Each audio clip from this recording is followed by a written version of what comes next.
பாஞ்சாலி சபதத்தால் பாரத போர் ஏற்பட்டது. பாரத போரின் விளைவினால் பாருக்கெல்லாம் பகவத்கீதை கிடைத்தது. கிருஷ்ணாவதாரத்தோடு 9 அவதாரங்கள் பூர்த்தியாகிவிட்டன. 10வது அவதாரம் எதுவோ? கல்கி அவதாரம். அந்த அவதாரம் எப்போது எடுக்கப் போகிறீர்கள்? கலி முற்றும் போது.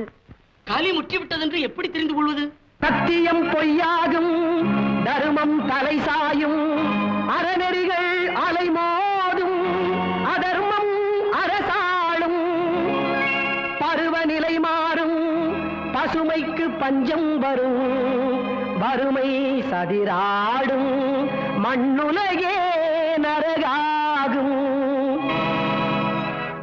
அது முட்டிய கலியின் அடையாளம், அதன் முடிவே கல்கி அவதாரம்.